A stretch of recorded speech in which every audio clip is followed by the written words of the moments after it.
Nomine Patris et Filii et Spiritus Sancti. Amém. Estamos então no terceiro domingo depois da Epifania.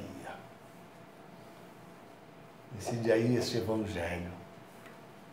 Dois milagres, né?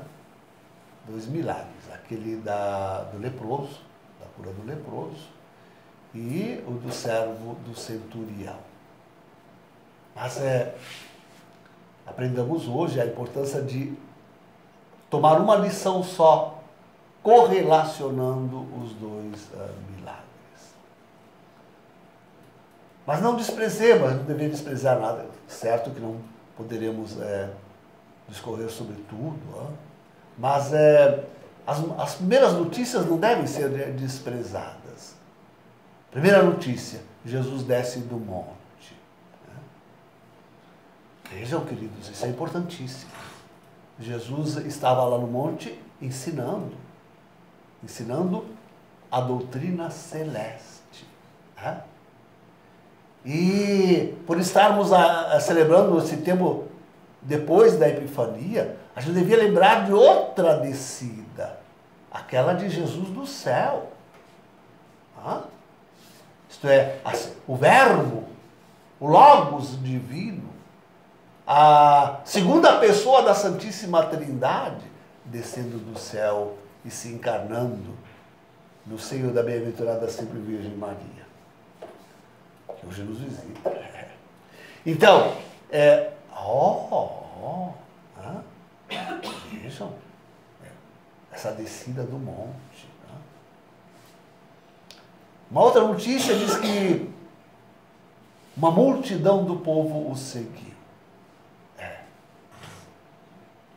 Aqui, gostaria que tivéssemos presente, durante todo o tempo que faláramos, a igreja. A igreja. A igreja é aquela que segue o Senhor. Segue o Senhor. O ouve e o segue. Acredita nele e o segue. Esta é a igreja católica. Esta é a igreja católica. Vejam, é preciso ter presente esta multidão durante todo o tempo da história da igreja. Esta é a multidão que é preciso ter diante dos olhos. É preciso entender que sim, a igreja é a igreja padecente, lá no purgatório. Sim, é preciso entender que a igreja é a igreja militante. Nós, aqui na terra, nessa luta, militamos. Nessa luta que estamos aí enfrentando os poderes das trevas, da descrença, daqueles que lutam contra a fé. Essa é a nossa milícia, essa é a nossa militância. Essa é a nossa luta. Viram? Preciso ter isso presente. Sobretudo, é preciso ter presente que igreja é sempre e tão somente aqueles que estão no céu, aqueles que atingem o céu, aqueles que vão para o céu. No céu, somente a igreja e a igreja católica. Eu já o disse aqui, repito, não há no céu quem não seja católico. Antes de entrar no céu, tem que dar um jeito. Ou neste mundo ou no outro. Mas tem que ter a fé da igreja católica. Tem que ser católico. Então, isso tudo, queridos, é importante, é preciso ter presente naquilo que nós vamos hoje correlacionar nesses dois grandes milagres. O primeiro é certamente de um judeu, hein? Certamente de um judeu. Leproso. Todo Israel está em lepra. E quanto seria importante um testemunho justamente diante dos sacerdotes do templo, judeus, Naquele tempo, com certeza. Hoje, mais ainda.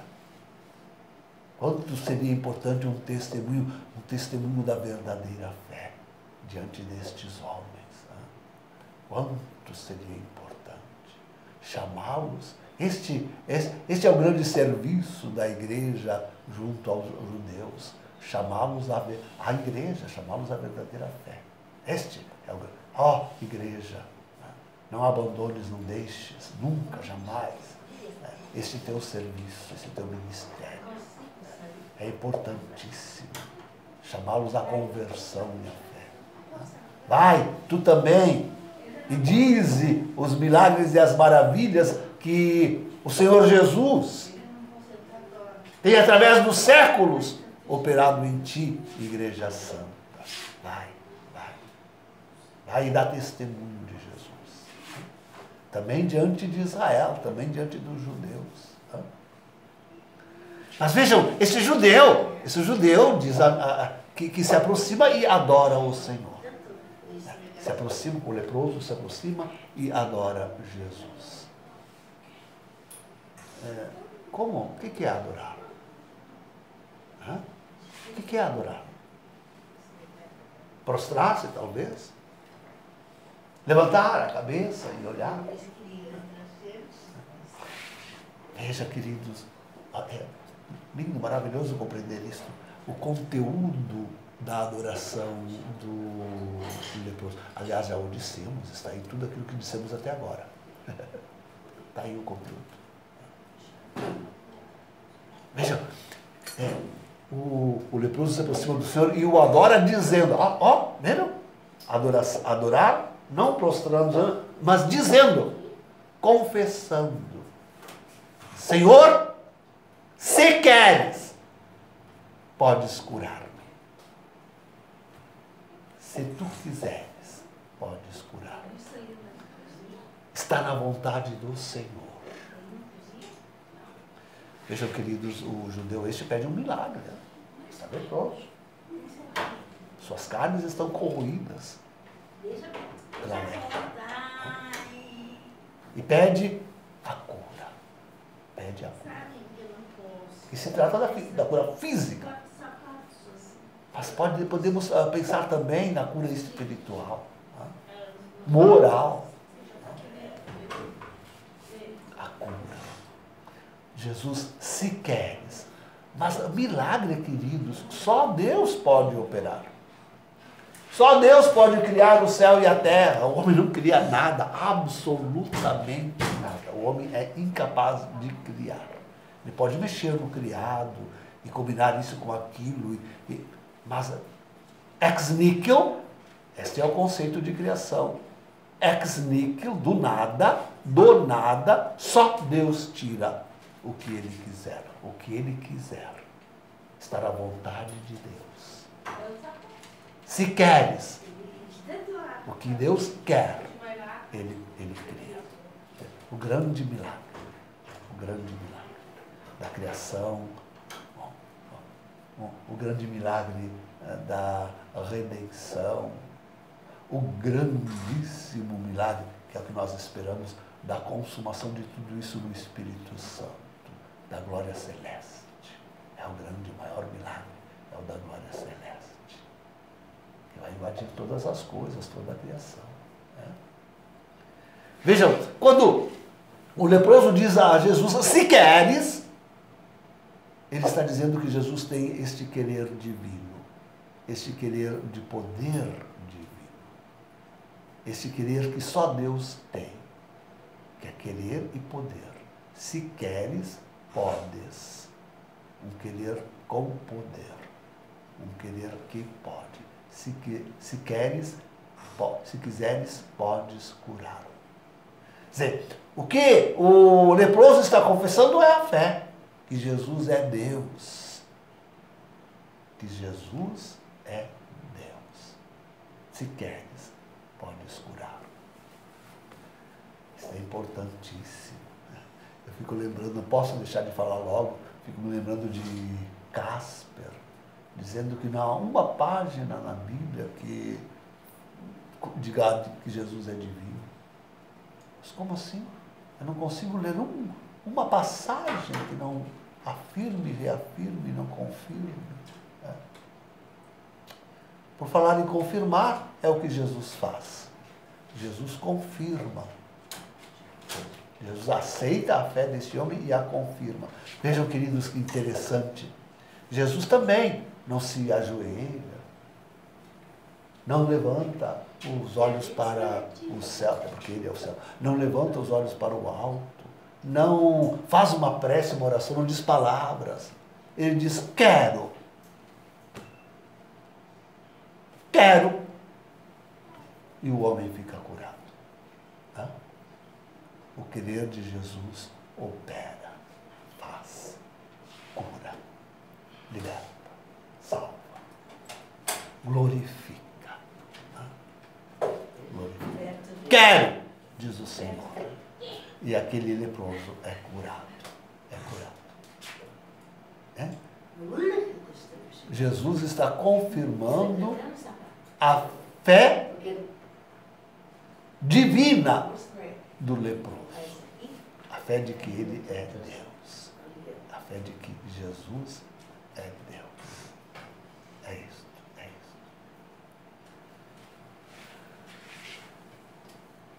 isso. Jesus vai a Cafarnaum, que é a sua cidade. E lá vem um centurião, já não é mais um judeu. Agora é um centurião, ó, um romano. E de qualquer forma, um chefe, tá? Um centurião, chefe de guarda. Tá? E se aproxima dele e pede para que lhe cure um servo. Temos nas palavras do centurião aquelas que a igreja consagra na missa. Dominus num sundinhos ut intris sub tectum meum, sed tanto dic verbo et sanabitur anima mea. É o que nós diremos hoje na missa ainda. Senhor, eu não sou digno de que tu entres na minha casa, mas dize uma só palavra e o meu servo será curado. É a palavra que o centurião revolta a Jesus. E quando Jesus diz, não, então vou lá. Vou lá. Ele diz essas palavras. Depois de pedir, ele diz, Jesus diz, tá bem, eu vou lá então. Ele diz, não, nem precisas ir. Nem precisas ir. Basta uma palavra tua. Basta que tu digas uma coisa. Basta o teu querer. Basta o teu querer. Às vezes as pessoas ficam admiradas se eu posso fazer exorcismo de Londres, se eu posso dar uma bênção daqui. Mas claro que posso. Digo a palavra. Não é minha, é de Jesus. E ela opera. Diz o texto que Jesus fica admirado depois dessa palavra, dessa resposta Jesus ficou admirado. E lança aquele olhar que nós já lançamos antes, quando falávamos da multidão que seguia Jesus. Jesus também lança esse olhar para Oriente e Ocidente. Mas também para Israel. Para Israel, lamentando que tantos de Israel não chegarão a uma fé tão grande, tão verdadeira. Hoje, infelizmente, nós devíamos dizer que nesta palavra que Jesus diz a Israel, hoje essa palavra está dirigida a tantos daqueles que estão na contra-igreja, naquela que só conservou a aparência da Igreja Católica. Tantos entre eles não chegam a esta fé. Não chegam. Vejam, queridos, aqui o importante é o conteúdo da fé. O pessoal fica pensando que a fé é um sentimento, que a fé é uma palavra vazia, sem vida, sem a vida. É uma palavra que se diz assim, o credo que se reza, sem empenhar o próprio ser, sem empenhar a própria vida. O pessoal fica pensando que a palavra digo que a fé é é um documento enganador que qualquer um assina. Sobre isso ainda falaremos. Não, a fé tem conteúdo. A fé tem que ter conteúdo, e não qualquer conteúdo, senão aquele que desce do céu, conteúdo divino e católico. A fé precisa ter conteúdo divino e católico. Senão é descrença. Existem só essas duas coisas, ou fé ou descrença. Se não tem a fé, e a fé não é católica, então é descrente, é infiel. Ou é fiel, ou é infiel. Fico admirado, por isso dizendo, converteu-se ao judaísmo, converteu-se a qualquer religião, converteu-se ao budismo, não, perverteu-se. Porque abandonou, ou não veio, a verdadeira fé, a verdadeira única religião. Perverteu-se. Converter-se só pode ser a Igreja Católica. A fé divina e católica. Ponto e acabou. Com aquele conteúdo que a Igreja lhe dá. Os seus dogmas, a sua moral, seu modo de vida, o seu culto, o culto divino. Quanto por isso é importante esta missa que nós celebramos, a missa de Pio V, porque a outra já é desta igreja que está em caminho. Quanto é importante, é o conteúdo da fé. A fé não é uma palavra vazia, nem um sentimento dirigido por qualquer vento de doutrina. Não. A fé tem esse conteúdo da revelação divina e católica. Da revelação. Este é o conteúdo daquilo que vem do alto, a revelação divina e católica. Este é o conteúdo da fé. Esse é o conteúdo. É isso que Jesus elogia. E veja, ele empresta, ele nos ensina hoje, essa é a grande correlação. Ele nos ensina que é a fé divina e católica que torna o homem divino. Porque agora já não é mais para Jesus, mas é para o centurião, que é a revolta à palavra. Vai e aconteça e se faça assim como tu crês. A fé divina e católica daquele centurião tinha o poder de curar o seu servo. Naquela mesma hora, diz o Evangelho, naquela mesma hora o servo dele ficou curado. Naquela mesma hora. Jesus aplicou a fé divina e católica desse centurião e, como ele antes tinha querido, agora este homem quer, e porque ele tem a fé divina e católica, esse seu querer opera milagre, e o seu servo é curado. É a fé divina e católica, não qualquer fé, não qualquer conteúdo de fé, mas é a fé divina e católica, que opera com o poder divino, faz o homem ser semelhante a Deus. Que coisa, queridos. É pela fé que o homem se levanta a ser semelhante a Deus. Agora o homem atinge Deus. Que coisa. É por isso que eu fico olhando, queridos, fico olhando para esta contra-igreja, para esse falso profeta, o antipapa Jorge Mário Bergoglio, visitando lá no Panamá, essa jornada mundial da juventude. E para mim isso já devia ter acabado. A jornada mundial da juventude não devia mais acontecer. Olha, eu não sei se ela um dia devia ter acontecido, não sei. Mas eu sei que agora ela devia acabar. Porque, bom, nas mãos do antipapa, claro, do falso profeta, com certeza, ela devia acabar. Esse homem é para a destruição dos jovens e da fé, da igreja, da juventude. Vejam, ele ontem, falando sobre os abusos na igreja, que ele nunca associa ao homossexualismo, não gosta disso.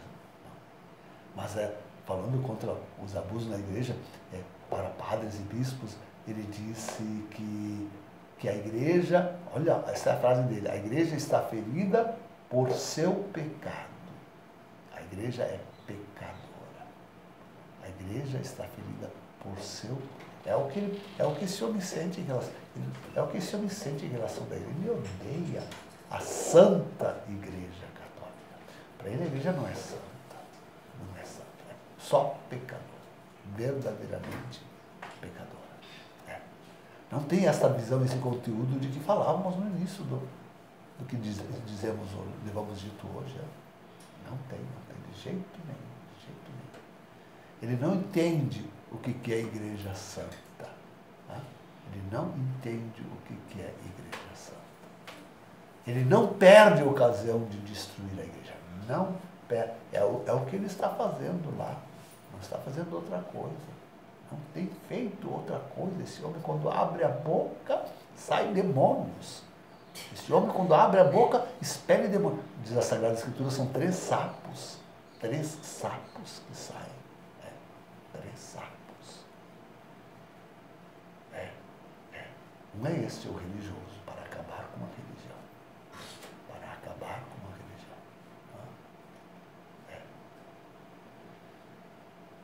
E ele se faz simplesmente. Olha, estou tentando descobrir aí o sapo, só que não pode aplicar em tanta coisa, viu, gente? Não é que. Isso aí tem que ser assim como eu digo. Mas assim como eu digo assim como eu digo também é. O outro sapo nós podíamos dizer com a política, ele é totalmente político. Jorge Mário Bergoglio é totalmente político. Tanto na ação quanto na omissão. Na ação, quando, por exemplo, ele diz que o que acontece na Venezuela é por culpa da oposição. Na omissão, quando lá no Panamá, no fervo dos acontecimentos, na crise alta que está a Venezuela, ele não diz uma palavra. Não diz uma palavra. Que bandido. Que homem bandido. Este Jorge Mário Bergoglio, de epíteto Papa Francisco. Que bandido. Que bandido. Que coisa triste. Que coisa triste. Do outro lado, nós assistimos a Maduro que está periclitando lá, né, o povo. Juntando as mãozinhas, queridos, juntando as mãozinhas assim e suplicando ao Santo Padre Papa, porque ele é cristão. Que coisa. Mas esbofeteando. Esse homem tem que ser preso, tem que ser prisão assassino bruto, tem que ser preso. Para este, a pena capital de que Francisco quis excluir do catecismo, só do catecismo da Igreja Católica, não. Devia ser aplicada. Devia ser aplicada a pena capital. Para esse Maduro. E seus comparsas. E seus comparsas. Agora se diz, mas qual é o conteúdo, Maduro? Qual é o conteúdo da tua religião, da tua fé? É o socialismo? É o comunismo? Que nem é o conteúdo da fé destes padres e bispos no Brasil, por exemplo. Esse é o conteúdo da tua fé? Então tu não és cristão, muito menos católico. Não és nem cristão nem católico, só existe um cristão católico. Tu não és nem cristão, tu não és católico. Tu não és mesmo. Se esse é o conteúdo da tua fé, o comunismo, o socialismo, isso que tu tens feito, que as tuas obras mostram. Bandido que tu és. Tudo cria do PT, hein, gente? Olha, influência do Brasil, né? Tudo com influência muito forte do Brasil, hein? E do clero brasileiro. Dos bispos e do clero brasileiro, com certeza, com certeza. É que nem assistimos agora, hoje estamos rezando, né? Essa tragédia de Brumadinho, esta barragem que explodiu. Sabe que tem uma lei sancionada pela Dilma, que transforma isto em acidente natural, ninguém tem culpa. É um acidente natural, ninguém tem culpa.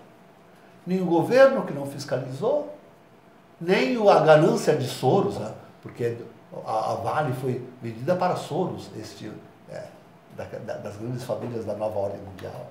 Né? E nem a ganância de Soros cuidou. Né? Só querem dinheiro, né? Só querem poder para si. Né? O povo que seja sepultado na lama, nos restos da sua riqueza. É isso. Nós estamos vendo. São essas leis iníquas, que ninguém tem que obedecer.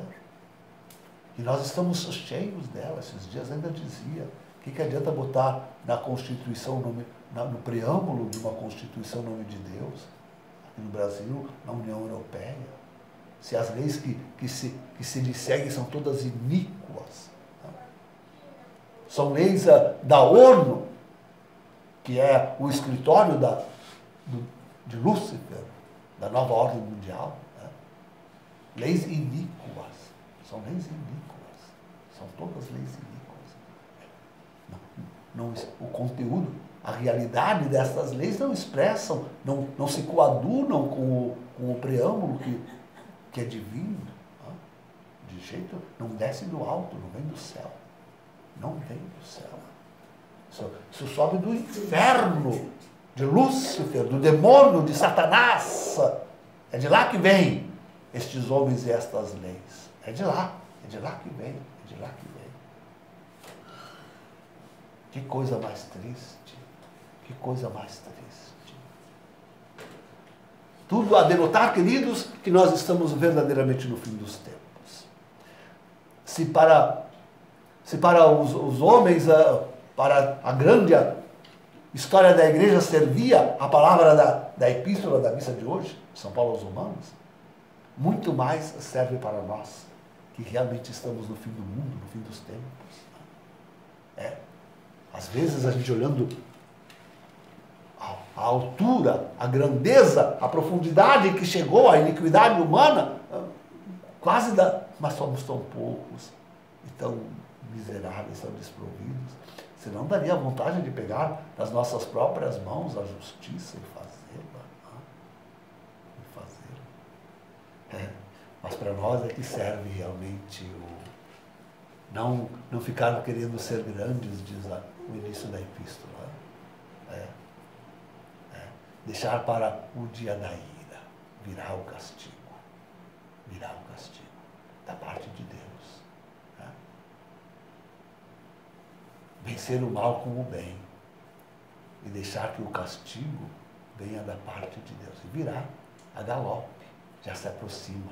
Já vimos seus anos já estão postos nos 4 cantos do planeta. Né?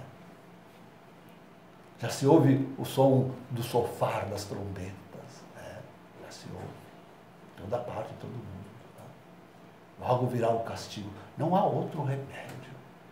Virá o grande castigo da parte de Deus. Preparai-vos. Preparai-vos. Preparai-vos. A destruição da igreja. Então, deixa eu dizer, o primeiro sapo é a destruição da igreja da fé, né? Sai da boca. O segundo é a destruição da lei, da política, da organização, da sociedade humana. E o terceiro, não se contentando com essas duas grandes, terríveis destruições, é a destruição de tudo aquilo que lembra qualquer sinal humano. Qualquer lembrança, o demônio quer destruir qualquer sinal de humanidade. Qualquer. Tudo ele tem ódio. Tudo ele tem ódio. Quando o anticristo vier, se acenderá este ódio. Está à porta, tudo à porta, está tudo para acontecer logo, logo, imediatamente, é breve. Por isso a importância de nos fazermos com urgência, recolhermos no nosso refúgio. É lá que nós vamos deixar que a ira de Deus se abata sobre o resto. Nós lá, rezando, né? Rezando, que é o único modo como nós temos de fazer aquilo que diz a epístola. Né? Amontoar sobre a cabeça dessa própria gente toda, né? O chamado de Deus para a fé verdadeira, a fé divina e católica. Né? É assim que nós faremos. Né? Estamos aí, esperando que Deus nos ajude, que alguém se comova de nós e nos ajude, alguém que possa, porque nós não temos o dinheiro para fazer isso. Né? Mas é o único modo, é o único jeito. Não há outro a fazer. Diante desta, queridos, digo e insisto, diante daquilo que estamos vivendo, não há outro a fazer. Se querem fazer alguma coisa, ainda venham fazer conosco. Em nome do Pai, do Filho e do Espírito.